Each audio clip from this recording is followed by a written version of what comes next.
पाबंदी उनके एक्टिंग करने पर। सायरा जी के परिवार की वो कौन सी हस्ती थी जिन कहाँ मिली आशा जी आर.डी. बर्मन से पहली बार, और क्यों वो उनसे शादी करने के बाद भी। रेडियो जगत का सबसे ज्यादा सुना जाने वाला show Suhana suffer with Anu Kapoor audio series collection, जो उपलब्ध है Amazon.in, क्रॉसवर्ड और रिदम हाउस पर। सुनते रहिए फिल्मी दुनिया की कई अनकही कहानियां। सुहाना सफर विद अनु कपूर, सिर्फ 92.7 बिग FM पर। और आज एक और उपलब्धि हमने पाई है इस शो के जरिए कि इतिहास में दर्ज होगा ये नाम, क्योंकि सुहाना सफर विद अनु कपूर, ये शो जिसे आप रेडियो पर सुनते हैं सुबह 10 से 12 और रिपीट, आप कि वो आवाज़ थोड़ी कानों में पड़े जिसने ना जाने कहाँ से वो किस्से और वो कहानियाँ जुटाई हैं, कभी सुना ही नहीं था। बड़े बड़े लोग, लाइक इतने बड़े लोग कि मैं आपको बताऊँ कि LIC करके एक बहुत बड़ी कंपनी है, उनके अगर चेयरमैन से अगर आप जाकर बात करेंगे तो वो हैरान होकर बताते यार वो किस्से कहाँ से लेकर आते हैं। तो ये सारी चीजें जो है वो आपको सुनाई देती है अनु कपूर साहब के शो पर। और अब आप इस शो को सहेज सकते हैं, संभाल सकते हैं अपने। रेडियो जगत का सबसे ज्यादा सुना जाने वाला show Suhana suffer with Anu Kapoor audio series collection, जो उपलब्ध है Amazon.in, Flipkart. क्या बात है, किशोर तो कुमार आप समझ ही गए कि 5 कर दिया सीरीज गया का ये केस। शानदार ऑडियो सीडी का पैक अब आप अपने घर ला सकते हैं, संभाल कर रख सकते हैं। और बिग FM और पूरी टीम का, बिग FM का, जिन्होंने मुझे ये अवसर प्रदान किया है। और मैंने जब पहली बार ये टीम मेरे पास आई, मैंने कहा कि तुम अगर साथ देने का वादा करो, मैं यूं ही मस्त नगमे लुटाता रहूंगा। मैंने कहा अगर 92.7 बिग FM को मुझ पर विश्वास है, अगर आपने मेरा साथ दिया, तो जो करेंगे अच्छा करेंगे, जो करेंगे वो ओरिजिनल करेंगे, जो करेंगे वो ऑथेंटिक और जेन्युइन करेंगे, ताकि आने वाली नस्लें हमको फॉलो करें, हम किसी को फॉलो नहीं करते हैं। जहां मेरी क्रिएटिविटी, मेरी सृजन, मेरी प्रतिभा, जो मुझे कुदरत ने, एग्जिस्टेंस ने, मेरे माँ बाप ने मुझे दी है, जहां मैं हूं वहां ओरिजिनलिटी है, वहां चोरी का कोई काम नहीं है। चोर होंगे कोई दूसरे लोग, अन्नू कपूर तो खालिस खरा आदमी है। तो अगर कई बार ऐसे मौके आए हैं कि हमारी गलती हमारे श्रोताओं ने हम तक पहुंचाई है, इमीडिएटली हमने उनका नाम लेकर अपनी गलती मानकर उनसे माफी मांगी है और रेक्टिफाई किया है। हमें कोई शर्म नहीं है, अगर हम गलत हैं तो हम बताते हैं कि हम गलत हैं, हमसे बहुत गलती हो गई है। इससे पता लगता है कि सामने वाला हमको कितने ध्यान से सुन रहा है और हम सामने वाले की कितनी इज्जत करते हैं। दूसरी एक बात और कहना चाहूंगा कि टीम के जो लोग मेरे साथ जुड़े हुए हैं, जिनको मैं नाम से भी जानता हूं, और ये प्रोग्राम जब भी चले, जब तक चले, चलता रहे, और जब इसका चलना बंद हो तब भी टीम के जो लोग हैं, ये जौहर सामने खड़े हुए, सिद्धार्थ मेरे से मिलने आए थे, आज हो सकता है वो डायरेक्टली इन्वॉल्व नहीं हो, रोचक कोहली डायरेक्टली इन्वॉल्व नहीं हो, लेकिन जो लोग डायरेक्टली इन्वॉल्व हैं, आप इन्वॉल्व हैं डायरेक्टली, कहीं ना कहीं आपसे मिलना जुलना होता है, नमस्कार प्रणाम होता है। हमारी जो प्रोड्यूसर है सफिया अली, अभी ठीक हो गई। And last but not least, ये बच्ची जिसका नाम है अर्पिता भट्टाचार्य। आओ जरा।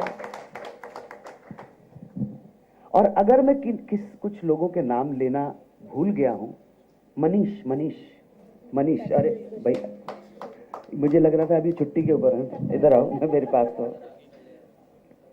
ये वो लोग हैं जिनकी वजह से जो मैं करना चाहता हूं वो आपके सामने पैकेजिंग सामने आती है, और अगर कभी मुझे सुनने का मौका मिल जाता है तो मैं अपने कमेंट जरूर उनको बोलता हूं। मैं वो नहीं हूं जो अपना काम सुन के या लोगों से तारीफ सुन के इंडल्ज हो जाऊं कि बस सब ठीक हो गया। मैं इतना क्रिटिकल हूं अपने बारे में कि मैं बहुत कम खुश हो पाता हूं। बहुत रेयर मोमेंट है जब मुझे लगता है कि हाँ यार मैंने ठीक ठाक किया है, गलत नहीं किया है कोई काम। सो गलत काम कभी नहीं करूंगा मैं। ये बच्चे जो हैं मुझे इतना प्यार करते हैं, इतना रिस्पेक्ट करते हैं। मैं जब 4th लिफ्ट में चढ़ के 4th फ्लोर पर आने लगता हूं तो वो हमारे वॉचमैन से लेके बिग एफएम का लिफ्टमैन से लेके, और वो वहां पे जो खड़े हुए हैं, जो सिक्योरिटी पे खड़े हुए हैं वो लोग, या रिसेप्शन पे वो मैडम है, बच्ची का नाम मैं भूल गए हैं, कोमल, या अपना जो वॉचमैन है क्या, एक जो फेवरेट है मेरा, इतने प्यार से मुझसे मिलते हैं। ये प्रेम जो है ना, विश्वास करना, अन्नू कपूर कोई सेलिब्रिटी के लिए नहीं है, अन्नू कपूर द पर्सन के लिए है। और मुझे पूरा यकीन है कि कोमल हो या हमारे वो क्या नाम है वॉचमैन का, जरा बताओ ना आप, वो लोग, अगर मैं सेलिब्रिटी नहीं भी रहूंगा, मैं सड़क पे पैदल फटे पांव भी चल रहा हूं, शायद तब भी मुझे वो लोग प्रेम देंगे। ये सही प्रेम होता है। सेलिब्रिटी को तो सभी मिल देते हैं, लेकिन आदमी के अंदर कुछ बात ऐसी हो कि अगर उसका डाउनफॉल भी आए तब भी लोग उसे प्यार करें, तब समझना ये आदमी खरा है, ये बंदा सही है।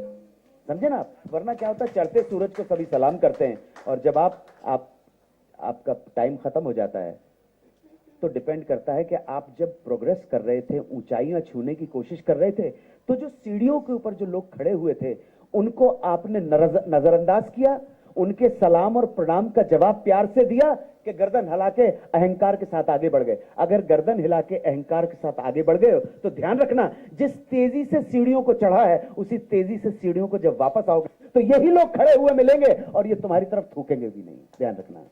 इसलिए ये जो आपकी इस जर्नी में आपके साथ हैं, आपको प्रेम दे रहे हैं, आपको सराह रहे हैं, आपको सम्मान दे रहे हैं, इनका सम्मान करना, इनका सम्मान। अगर मैं एक छोटी सी घटना आपको बताना चाहता हूं, कहानियां सुनाना मेरा काम है।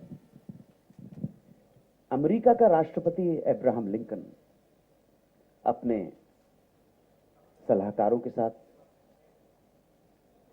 अपने मिनिस्टर्स के साथ, सेक्रेटरी ऑफ स्टेट के साथ, चीफ ऑफ स्टाफ के साथ व्हाइट हाउस में दाखिल हो रहा था। This was for the first time.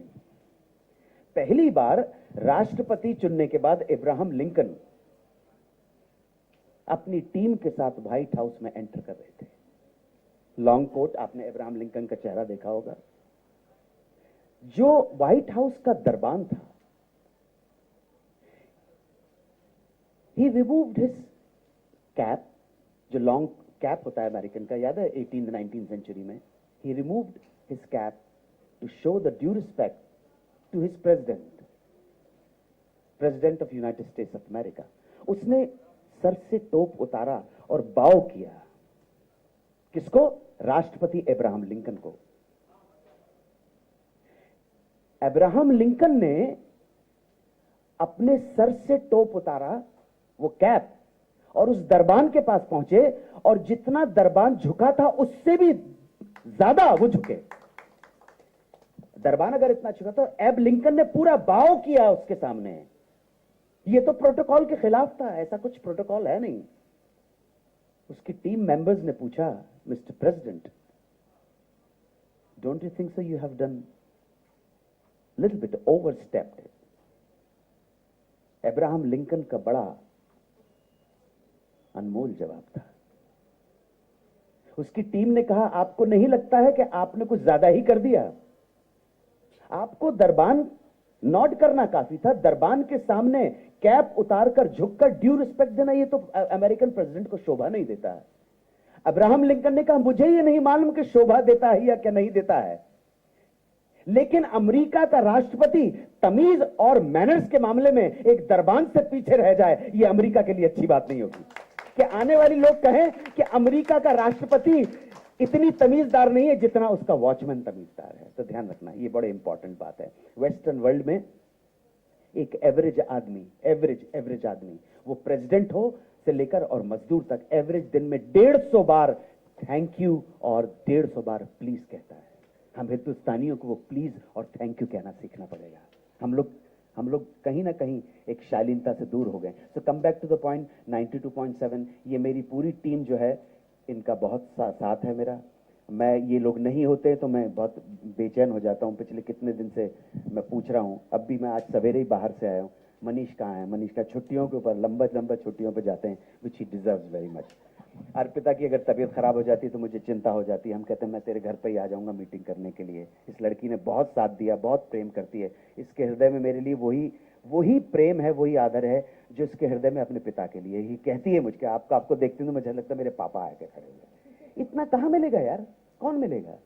Celebrities आते हैं चले जाते हैं, सितारे आते हैं चले जाते हैं, लेकिन जो रिश्ता बनता है आपका वो अपनी जगह पे होता है। मैं सफिया के लिए प्रार्थना करना चाहूंगा, उनसे बोलो कि वो जल्दी से she should get well soon, ताकि वो आए यहाँ पर। उनके बीच बगैर बिग एफएम का ऑफिस सूना लगता है। बाकी और जो भी टीम के मेंबर्स हैं जो इनडायरेक्टली जिनसे मेरा वास्ता नहीं, उनका भी मैं बहुत आभारी हूँ, धन्यवाद है। और हमारी जो मेरी टीम है जो पूरा कोऑर्डिनेट करती है, राही कम्युनिकेशन की टीम, उसमें हमारे हेना कालरा हैं, उसके बाद नुपुर हैं, राहुल जायसवाल हैं, and last but not least Rahi communication को जो हेड करते हैं, लीड करते हैं, जो कोऑर्डिनेट करते हैं, जिन्होंने मुझे मेरी लाइफ में आने के बाद मुझे बहुत ही स्ट्रेस के लेवल से बिल्कुल निकाल दिया है। मैं आराम से आता हूँ और अपना काम करता हूँ। नीरज गुप्ता उनका नाम है। नीरज की टीम के लिए बहुत सारी बधाइयाँ।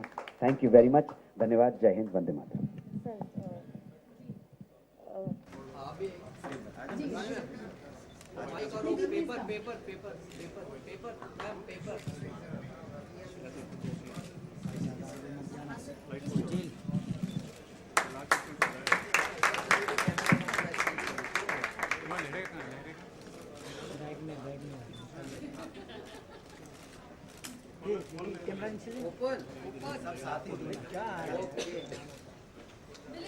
आपको मिलेंगे ना?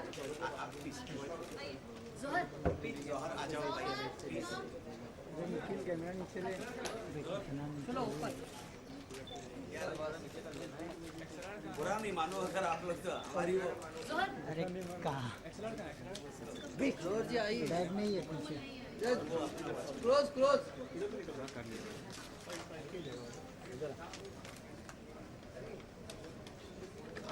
मेरे साथ दिख रहे हैं आप।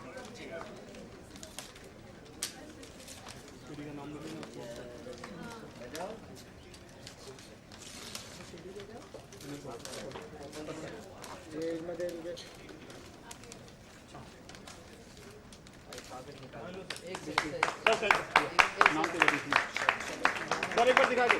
सर अनु जी अभी मत खोलो। ये ले नाम आ जाओ, तुम आओ। जाके वाइड जाओ, सीढ़ी पे जाओ, सोना सब वाइड जाओ। हाँ सर, जरा क्लोज, रानी मैम थोड़ा क्लोज आइए प्लीज। नीरज सर दिख रहे नहीं आप? अरे यार आप दिख रहे नहीं है। सॉरी। हाँ जी ये सर। सीढ़ी के बीच में जा। हाँ सर ये होल्ड रखना, लाइट दिख रही। रानी मैम थोड़ा आगे आइए ना। सर वाइड जा।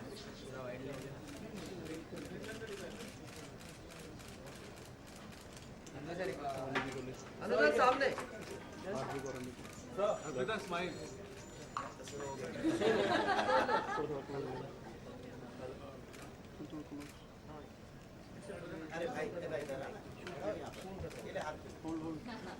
हाँ सर थोड़ा इधर आइए। सर आइए तीसरा वाला। हाँ उधर वो हमारा जो साबुदाना वाला मत करो, एक फ्रेम बना।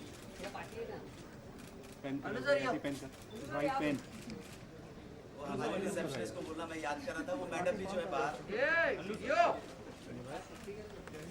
यो तुझ्यापेक्षा बेस्ट गाडी होती है। जाओ पुढे। अनु सर या सर या सर खाली एक सोलो दीजिए ना। सर ये सर ये हाँ सर बस परफेक्ट। या सर सामने बिल्कुल। हाँ एक मिनट सर यहाँ पे सामने। सर यहाँ पर अनु सर सामने सर रुकिए अनु सर अनु सर अनु सर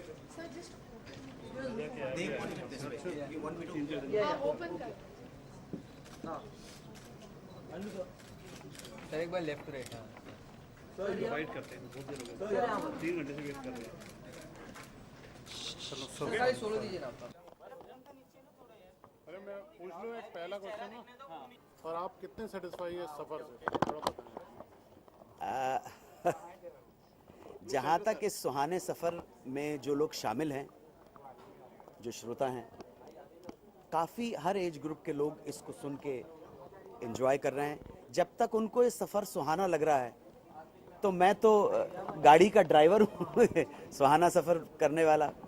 मैं गाड़ी ठीक ठाक चलाऊँ, किसी को धक्का नहीं लगे, सबको आनंद आए इस सुहाने सफ़र में, यही मेरी कोशिश है। सर कितना टाइम अगर बात करें पीरियड को, जो अभी सीडी में जो बनाया है, कितना इसमें मटेरियल है, कब से स्टार्ट हुआ आज तक का सफ़र की अगर बात करें? इन्होंने कुछ सेलेक्टेड कुछ किया है, उसको एलाबोरेट अर्पिता भट्टाचार्य ज़्यादा अच्छी तरह से कर पाएंगी कि सीडी में क्या क्या है, लेकिन सेलेक्टेड कुछ ट्रिवियाज और गाने इसमें डाले होंगे, मुझे जहाँ तक अंदाज़ा है। सर जितने कलेक्शन में जितनी भी सेलिब्रिटीज़ के लाइफ हैं, तो आपको सबसे ज़्यादा अफेक्टिंग या इंस्पायरिंग कौन सेलिब्रिटी का लाइफ लगा? मीना कुमारी हैं, सायरा बानो हैं, मोहम्मद रफ़ी हैं। देखो भाई, लाइफ तो अपने आप में रिक्शे वाले की भी बहुत इंटरेस्टिंग हो सकती है। ऐसे पिन पॉइंट नहीं कर पाऊंगा कि किसकी लाइफ बहुत इंटरेस्टिंग लगी।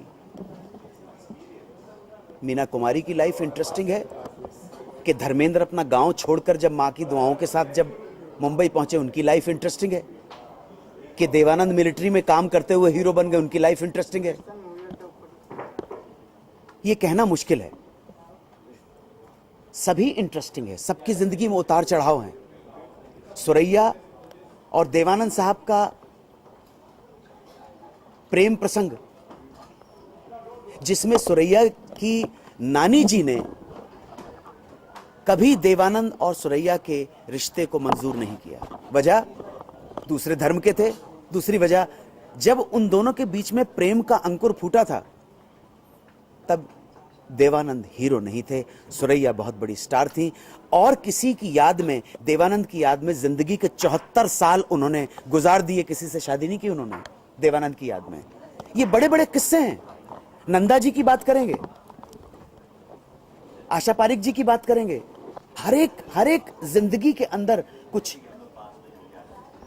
इंटरेस्टिंग, स्टिमुलेटिंग, इंस्पायरिंग मोमेंट्स आपको मिल जाएंगे। वो राज कपूर की जिंदगी हो, वो गुरुदत्त की जिंदगी हो, महमूद साहब की जिंदगी हो, शम्मी कपूर की जिंदगी हो, हम उन जिंदगियों के कुछ सेलेक्टेड किस्से अपने श्रोताओं के साथ शेयर करते हैं जो उनको बहुत पसंद आते हैं। उसमें श्रृंगार भी होता है, प्रेम प्रसंग भी होता है, रोमांस भी होता है, कॉमेडी भी आ जाती है कभी कभी। लेकिन जिंदगी जो है उसमें हर तरह के रंग हैं। जिंदगी सिर्फ हंसने गाने का नाम नहीं है, जिंदगी में रोना और आंसू भी हैं। ये रोने को, आंसुओं को और हंसने और गाने को, दिल की थोड़ी सी टूटन को और चेहरे की मुस्कान को, सबको एक जगह जब समेट में लाओगे तभी वो जिंदगी बनती है। ऐसा नहीं हो सकता दुनिया का कोई आदमी कि सारी जिंदगी भर हंसता रहा हो, और ऐसा भी नहीं है कि सारी जिंदगी भर कोई आदमी रोता रहा हो। तो जिंदगी के हर उतार चढ़ाव, सुख और दुख दोनों का संयोजन का नाम है जिंदगी, जिसको हम आपके सामने इंटरेस्टिंग तरीके से पेश करते हैं। और सहारा है हमारे पास फिल्म के गानों का। 1931 से लेकर हमारे उसमें तो हमने कोशिश की थी 1955 से लेकर 1985 तक के गाने, लेकिन कभी कभी इस सीमा को भी पार कर जाते हैं। और मुझे ऐसा लगता है एक पॉइंट ऐसा आएगा कि हम तो आपको 1940 के भी गाने सुनाएंगे। श्रोताओं की मर्जी के ऊपर डिपेंड करता है, श्रोताओं के इंटरेस्ट के ऊपर डिपेंड करता है। सर कितना नशा है पुराने गाने की बात करें, कितना मजा है। हालांकि वो है अंताक्षरी से लेके आज तक का जो है पुराने गानों के लिए आप जाने जाते हैं, एक से एक बेहतरीन गाने। कितना नशा है, कितना मजा है पुराने गानों में। नहीं दादा, पुराने और नए का सवाल नहीं है, नया और पुराने का सवाल नहीं है। सवाल है कि कौन सी चीज ऐसी है जो तब भी टिक गई थी दिल में और आज भी टिक जाएगी। आप मेरी बात समझ रहे हैं? बात वो ड्यूरेबिलिटी की बात है। आप यंग लोग हैं, लेकिन फिर भी आप बिंदिया चमके जी मुमताज जी का देखेंगे तो आपको लगेगा यार बात तो है कुछ। आप मेरी बात समझ रहे हैं? माधुरी दीक्षित का को गाना देख के आज भी आपको लगता है यार और आज की हीरोइन आप बोलो तो वो कहेंगी कि नहीं माधुरी जी को हमने देखा है बचपन से। सो नए और पुराने की बात नहीं है, मैं तो ये बोल रहा हूं कि एक्सीलेंस की बात है, बेहतरीन म्यूजिक की बात है, बेहतरीन बोलों की बात है। आजकल के गानों का एक प्रॉब्लम है कि बहुत फास्ट करने के चक्कर में गाने के बोल याद नहीं होते। फाइल जो है ना इतनी भारी है कि ब्रेन के कंप्यूटर में डाउनलोड नहीं होती। पुराने गानों की सिंप्लिसिटी थी, लेकिन उस सिंप्लिसिटी में जो गहराई की बात पुराने गानों में कही जाती थी वो आज के गानों में लंबे लंबे मुखड़े होने के बावजूद है ही नहीं कुछ। इसलिए कोई कुछ उसके अंदर कंटेंट नहीं है, सब्सटेंस नहीं, इसलिए गाने याद नहीं होंगे। मुझे तो बहुत सब्सटेंस हो गाने में। तुमने किसी की जान को जाते हुए देखा है, वो देखो मुझसे रूठ कर मेरी जान जा रही है। बस इजी है याद करने के लिए। इस रंग बदलती दुनिया में इंसान की नीयत ठीक नहीं, निकला ना करो तुम सज धज कर, ईमान की नीयत ठीक नहीं। ठीक है, मैं कैसे खुदा हाफिज कह दूं, मुझको तो किसी का यकीन नहीं, छुप जाओ हमारी आंखों में, भगवान की नीयत ठीक नहीं। याद होगा क्यों नहीं ठीक होगा? क्योंकि कंटेंट है, कुछ थॉट है उसके पीछे। आजकल गाने आते हैं सर, शीला की जवानी या हनी सिंह के गाने, वो उस टाइम के लिए आते हैं और साइड हो जाते हैं। तो ये वो सड़े हुए तेल में पकाए गए पकौड़े हैं जो गरम गरम खा लीजिए और 15 मिनट के बाद आपका स्वास्थ्य खराब कर देंगे। With due respect to all. Sir आखिरी सवाल, अभी इलेक्शन आ रहे हैं जी। तो राजनीति में कितना विश्वास रखते हैं आप? नहीं, राजनीति में मुझे विश्वास हो या नहीं हो, हमारा देश प्रजातांत्रिक देश है और प्रजातंत्र का जो पूरा सिस्टम है वो लोकशाही, जनता के द्वारा जनता के लिए जनता का राज, इस पे बिलीव करता है।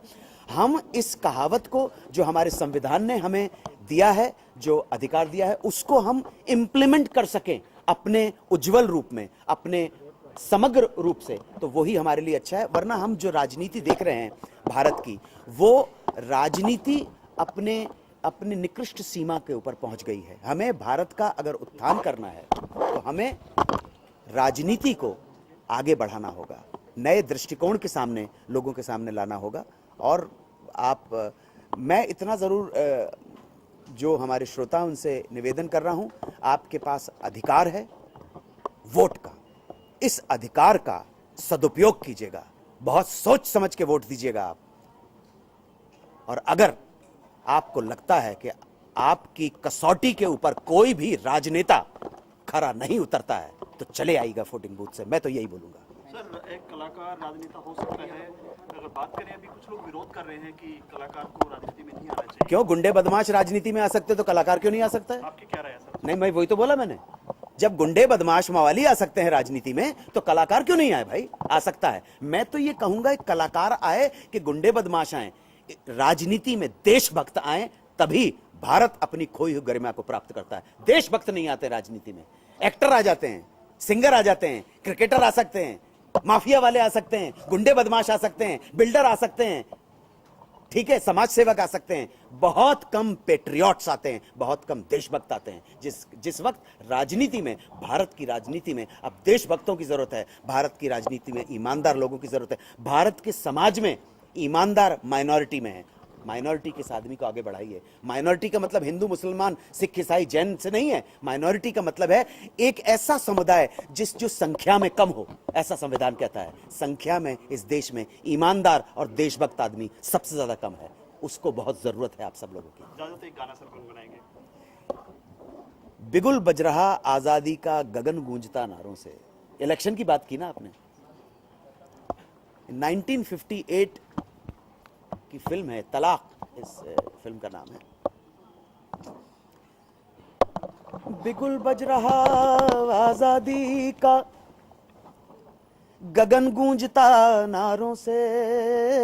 देखिए, हर गाने का एक मतलब होता है, ऐसा नहीं कि ऐसे ही कुछ भी गाना गा दिया। बिगुल बज रहा आजादी का गगन गूंजता नारों से, मिला रही है आज हिंद की मिट्टी नजर सितारों से। एक बात कहनी है लेकिन आज देश के प्यारों से, जनता से, नेताओं से, फौजों की खड़ी कतारों से कहनी है एक बात हमें इस देश के पहरेदारों से, कहनी है एक बात हमें इस देश के पहरेदारों से, संभल के रहना अपने घर में छुपे हुए गद्दारों से। कहनी है एक बात हमें इस देश के पहरेदारों से, संभल के रहना अपने घर में छुपे हुए गद्दारों से। झांक रहे हैं अपने दुश्मन अपनी ही दीवारों से, संभल के रहना अपने घर में छुपे हुए गद्दारों से। ये गद्दार किसी धर्म, जाति, संप्रदाय, अंचल, भाषा वाले लोग नहीं है। ये गद्दार हम सब के अंदर छुपा हुआ एक करप्ट, भ्रष्टाचारी, लालची आदमी है जो अपने स्वार्थ के लिए भारत माता को बेच दे। ऐसे गद्दारों को पकड़ना है। धन्यवाद। जहां तक इस सुहाने सफर में जो लोग शामिल हैं, जो श्रोता हैं, काफी हर एज ग्रुप के लोग इसको सुन के एंजॉय कर रहे हैं। जब तक उनको ये सफर सुहाना लग रहा है तो मैं तो गाड़ी का ड्राइवर हूँ सुहाना सफर करने वाला।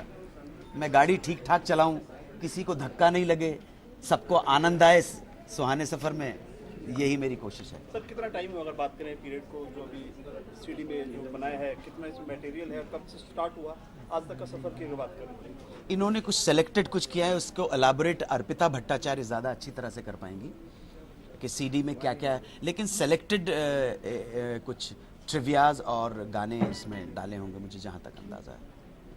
सर जितने कलेक्शन में जितने भी सेलिब्रिटीज़ के लाइफ हैं, तो आपको सबसे ज़्यादा इफेक्टिंग या इंस्पायरिंग कौन सेलिब्रिटी का लाइफ लगा? मीना कुमारी हैं, सायरा बानो हैं, मोहम्मद रफ़ी हैं। देखो भाई, लाइफ तो अपने आप में रिक्शे वाले की भी बहुत इंटरेस्टिंग हो सकती है। ऐसे पिन पॉइंट नहीं कर पाऊंगा कि किसकी लाइफ बहुत इंटरेस्टिंग लगी। मीना कुमारी की लाइफ इंटरेस्टिंग है कि धर्मेंद्र अपना गांव छोड़कर जब मां की दुआओं के साथ जब मुंबई पहुंचे, उनकी लाइफ इंटरेस्टिंग है। कि देवानंद मिलिट्री में काम करते हुए हीरो बन गए, उनकी लाइफ इंटरेस्टिंग है। ये कहना मुश्किल है, सभी इंटरेस्टिंग है, सबकी जिंदगी में उतार चढ़ाव हैं। सुरैया और देवानंद साहब का प्रेम प्रसंग, जिसमें सुरैया की नानी जी ने कभी देवानंद और सुरैया के रिश्ते को मंजूर नहीं किया। वजह दूसरे धर्म के थे। दूसरी वजह, जब उन दोनों के बीच में प्रेम का अंकुर फूटा था तब देवानंद हीरो नहीं थे, सुरैया बहुत बड़ी स्टार थी। और किसी की याद में, देवानंद की याद में जिंदगी के 74 साल उन्होंने गुजार दिए। किसी से शादी नहीं की उन्होंने, देवानंद की याद में। ये बड़े बड़े किस्से हैं। नंदा जी की बात करेंगे, आशा पारिक जी की बात करेंगे। हर एक जिंदगी के अंदर कुछ इंटरेस्टिंग, स्टिमुलेटिंग, इंस्पायरिंग मोमेंट्स आपको मिल जाएंगे। वो राज कपूर की जिंदगी हो, वो गुरुदत्त की जिंदगी हो, महमूद साहब की जिंदगी हो, शम्मी कपूर की जिंदगी हो।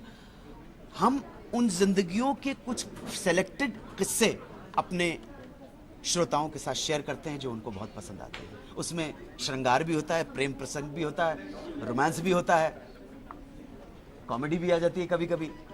लेकिन जिंदगी जो है उसमें हर तरह के रंग हैं। जिंदगी सिर्फ हंसने गाने का नाम नहीं है। जिंदगी में रोना और आंसू भी हैं। ये रोने को, आंसुओं को और हंसने और गाने को, दिल की थोड़ी सी टूटन को और चेहरे की मुस्कान को, सबको एक जगह जब समेट में लाओगे तभी वो जिंदगी बनती है। ऐसा नहीं हो सकता दुनिया का कोई आदमी कि सारी जिंदगी भर हंसता रहा हो, और ऐसा भी नहीं है कि सारी जिंदगी भर कोई आदमी रोता रहा हो। तो जिंदगी के हर उतार चढ़ाव, सुख और दुख दोनों का या संयोजन का नाम है जिंदगी, जिसको हम आपके सामने इंटरेस्टिंग तरीके से पेश करते हैं। और सहारा है हमारे पास फिल्म के गानों का। 1931 से लेकर हमारे उसमें तो हमने कोशिश की थी 1955 से ले 1985 तक के गाने, लेकिन कभी कभी इस सीमा को भी पार कर जाते हैं। और मुझे ऐसा लगता है एक पॉइंट ऐसा आएगा कि हम तो आपको 1940 के भी गाने सुनाएंगे। श्रोताओं की मर्जी के ऊपर डिपेंड करता है, श्रोताओं के इंटरेस्ट के ऊपर डिपेंड करता है। सर कितना नशा है पुराने गाने की बात करें, कितना मजा है। हालांकि वो है अंताक्षरी से लेके आज तक का जो है पुराने गानों के लिए आप जाने जाते हैं, एक से एक बेहतरीन गाने, कितना नशा है, कितना मजा है पुराने गानों में। नहीं दादा, पुराने और नए का सवाल नहीं है, नया और पुराने का सवाल नहीं है। सवाल है कि कौन सी चीज ऐसी है जो तब भी टिक गई थी दिल में और आज भी टिक जाएगी। आप मेरी बात समझ रहे हैं? बात वो ड्यूरेबिलिटी की बात है। आप यंग लोग हैं, लेकिन फिर भी आप बिंदिया चमके जी मुमताज जी का देखेंगे तो आपको लगेगा यार बात तो है कुछ। आप मेरी बात समझ रहे हैं? माधुरी दीक्षित का को गाना देख के आज भी आपको लगता है यार और आज की हीरोइन आप बोलो तो वो कहेंगी कि नहीं माधुरी जी को हमने देखा है बचपन से। सो नए और पुराने की बात नहीं है, मैं तो ये बोल रहा हूं कि एक्सीलेंस की बात है, बेहतरीन म्यूजिक की बात है, बेहतरीन बोलों की बात है। आजकल के गानों का एक प्रॉब्लम है कि बहुत फास्ट करने के चक्कर में गाने के बोल याद नहीं होते। फाइल जो है ना इतनी भारी है कि ब्रेन के कंप्यूटर में डाउनलोड नहीं होती। पुराने गानों की सिंप्लिसिटी थी, लेकिन उस सिंप्लिसिटी में जो गहराई की बात पुराने गानों में कही जाती थी वो आज के गानों में लंबे लंबे मुखड़े होने के बावजूद है ही नहीं कुछ। इसलिए कुछ उसके अंदर कंटेंट नहीं है, सब्सटेंस नहीं, इसलिए गाने याद नहीं होंगे। अन्नू जी को कितना मजा आता है इसमें? मुझे मुझे तो बहुत अच्छा सब्सटेंस हो गाने में। तुमने किसी की जान को जाते हुए देखा है, वो देखो मुझसे रूठ कर मेरी जान जा रही है। बस इजी है याद करने के लिए। इस रंग बदलती दुनिया में इंसान की नीयत ठीक नहीं, निकला ना करो तुम सज धज कर, ईमान की नीयत ठीक नहीं। ठीक है, मैं कैसे खुदा हाफिज कह दूं, मुझको तो किसी का यकीन नहीं, छुप जाओ हमारी आंखों में, भगवान की नीयत ठीक नहीं। याद होगा क्यों नहीं ठीक होगा? क्योंकि कंटेंट है, कुछ थॉट है उसके पीछे। आजकल गाने आते हैं सर, शीला की जवानी या हनी सिंह के गाने हो, कुछ टाइम के लिए आते हैं और साइड हो जाते हैं, तो पुराने गाने जो ये वो सड़े हुए तेल में पकाए गए पकौड़े हैं जो गरम गरम खा लीजिए और 15 मिनट के बाद आपका स्वास्थ्य खराब कर देंगे। With due respect to all. Sir आखिरी सवाल, अभी इलेक्शन आ रहे हैं तो राजनीति में कितना विश्वास रखते हैं आप? नहीं, राजनीति में मुझे विश्वास हो या नहीं हो, हमारा देश प्रजातांत्रिक देश है और प्रजातंत्र का जो पूरा सिस्टम है वो लोकशाही, जनता के द्वारा जनता के लिए जनता का राज, इस पे बिलीव करता है। हम इस कहावत को जो हमारे संविधान ने हमें दिया है, जो अधिकार दिया है, उसको हम इम्प्लीमेंट कर सकें अपने उज्जवल रूप में, अपने समग्र रूप से, तो वही हमारे लिए अच्छा है। वरना हम जो राजनीति देख रहे हैं भारत की, वो राजनीति अपने निकृष्ट सीमा के ऊपर पहुंच गई है। हमें भारत का अगर उत्थान करना है तो हमें राजनीति को आगे बढ़ाना होगा, नए दृष्टिकोण के सामने लोगों के सामने लाना होगा। और मैं इतना जरूर जो हमारे श्रोता उनसे निवेदन कर रहा हूं, आपके पास अधिकार है वोट का, इस अधिकार का सदुपयोग कीजिएगा, बहुत सोच समझ के वोट दीजिएगा आप। और अगर आपको लगता है कि आपकी कसौटी के ऊपर कोई भी राजनेता खरा नहीं उतरता है तो चले आइएगा वोटिंग बूथ से, मैं तो यही बोलूंगा। सर एक कलाकार राजनेता हो सकता है, अगर बात करें अभी कुछ लोग विरोध कर रहे हैं कि कलाकार को राजनीति में नहीं आना चाहिए। क्यों? गुंडे बदमाश राजनीति में आ सकते तो कलाकार क्यों नहीं आ सकता है? आपकी क्या राय है सर? नहीं, मैं वही तो बोला मैंने, जब गुंडे बदमाश मवाली आ सकते हैं राजनीति में तो कलाकार क्यों नहीं आए? भाई आ सकता है। मैं तो ये कहूंगा कलाकार आए कि गुंडे बदमाश आए, राजनीति में देशभक्त आए, तभी भारत अपनी खोई हुई गरिमा को प्राप्त करता है। देशभक्त नहीं आते राजनीति में, एक्टर आ जाते हैं, सिंगर आ जाते हैं, क्रिकेटर आ सकते हैं, माफिया वाले आ सकते हैं, गुंडे बदमाश आ सकते हैं, बिल्डर आ सकते हैं, ठीक है, समाज सेवक आ सकते हैं, बहुत कम पेट्रियट्स आते हैं, बहुत कम देशभक्त आते हैं। जिस वक्त राजनीति में, भारत की राजनीति में अब देशभक्तों की जरूरत है, भारत की राजनीति में ईमानदार लोगों की जरूरत है। भारत के समाज में ईमानदार माइनॉरिटी में है, माइनॉरिटी के इस आदमी को आगे बढ़ाइए। माइनॉरिटी का मतलब हिंदू मुसलमान सिख ईसाई जैन से नहीं है, माइनॉरिटी का मतलब है एक ऐसा समुदाय जो संख्या में कम हो, ऐसा संविधान कहता है। संख्या में इस देश में ईमानदार और देशभक्त आदमी सबसे ज्यादा कम है, उसको बहुत जरूरत है आप सब लोगों की। इजाजत, एक गाना सर बनाएंगे। बिगुल बज रहा आजादी का गगन गूंजता नारों से। इलेक्शन की बात की ना आपने, 1958 की फिल्म है तलाक, इस फिल्म का नाम है। बिगुल बज रहा आजादी का गगन गूंजता नारों से। देखिए, हर गाने का एक मतलब होता है, ऐसा नहीं कि ऐसे ही कुछ भी गाना गा दिया। बिगुल बज रहा आजादी का गगन गूंजता नारों से, मिला रही है आज हिंद की मिट्टी नजर सितारों से। एक बात कहनी है लेकिन आज देश के प्यारों से, जनता से, नेताओं से, फौजों की खड़ी कतारों से। कहनी है एक बात हमें इस देश के पहरेदारों से, कहनी है एक बात हमें इस देश के पहरेदारों से। संभल के रहना अपने घर में छुपे हुए गद्दारों से। कहनी है एक बात हमें इस देश के पहरेदारों से, संभल के रहना अपने घर में छुपे हुए गद्दारों से। झांक रहे हैं अपने दुश्मन अपनी ही दीवारों से, संभल के रहना अपने घर में छुपे हुए गद्दारों से। ये गद्दार किसी धर्म, जाति, संप्रदाय, अंचल, भाषा वाले लोग नहीं है। ये गद्दार हम सब के अंदर छुपा हुआ एक करप्ट, भ्रष्टाचारी, लालची आदमी है जो अपने स्वार्थ के लिए भारत माता को बेच दे। ऐसे गद्दारों को पकड़ना है। धन्यवाद।